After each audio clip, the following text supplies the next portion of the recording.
ചില യാത്രകളൊക്കെ നമ്മൾ ഒട്ടും പ്ലാൻ ചെയ്യാതെയും ഒട്ടും പ്രതീക്ഷിക്കാതെയൊക്കെ പോകും, പക്ഷേ നല്ല സന്തോഷം തരുന്നതായിരിക്കും അല്ലേ. അങ്ങനെ ഒരു യാത്രയായിരുന്നു ഇത്. കഴിഞ്ഞ ദിവസം ഹസ്ബൻഡ് ജോലിയുടെ ആവശ്യമായിട്ട് ദുബായി പോകേണ്ട കാര്യം ഉണ്ടായിരുന്നു. അപ്പോൾ നമ്മളോട് ചോദിച്ചു ഞങ്ങൾ വരുന്നുണ്ടോ എന്ന്.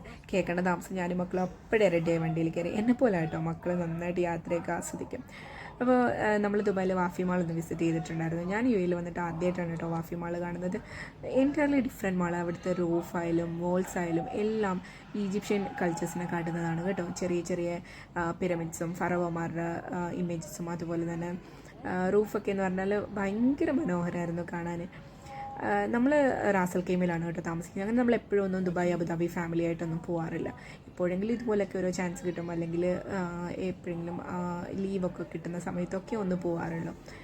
അപ്പോൾ ഞങ്ങളിങ്ങനെ പോകുന്ന വീഡിയോസൊക്കെ ചിലപ്പോൾ ഞാനിങ്ങനെ സ്റ്റാറ്റസ് ആക്കുമ്പോഴേ നാട്ടിലുള്ള എൻ്റെ ചില ഫ്രണ്ട്സോ ഒക്കെ എന്നോട് ചോദിക്കാറുണ്ട്, നിങ്ങൾ യു എയിലങ്ങ് അടിച്ച് പൊളിക്കല്ലേ എന്ന്.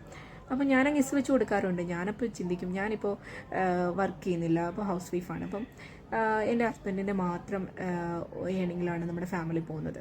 അപ്പോൾ യു എ പോലൊരു കൺട്രിയിൽ വന്നിട്ട് നമ്മൾ ഫാമിലിയായിട്ടൊക്കെ ഇങ്ങനെ നിൽക്കണമെങ്കിൽ എക്സ്പെൻസൊക്കെ അവർക്കൊന്ന് ചിന്തിക്കാവുന്നതല്ലേ ഉള്ളൂ. എങ്ങനെ അടിച്ചുപൊളി പോസിബിൾ ആവുമെന്ന് എനിക്കറിയില്ല കേട്ടോ. നമ്മൾ അത്യാവശ്യം സ്റ്റാൻഡേർഡ് ഓഫ് ലിവിങ് ഒക്കെ കീപ്പ് ചെയ്യുന്ന കൂട്ടത്തിലാണ്. അങ്ങനെ നമ്മൾ മോളിലൊക്കെ പോയി അതിനുശേഷം നമ്മൾ പുറത്ത് പോയി ഫുഡൊക്കെ കഴിച്ചിട്ട് പാകിസ്ഥാനി ഡിഷായിരുന്നു ട്രൈ ചെയ്തത്. കുഴപ്പമില്ല, എനിക്ക് ഇഷ്ടപ്പെട്ടു.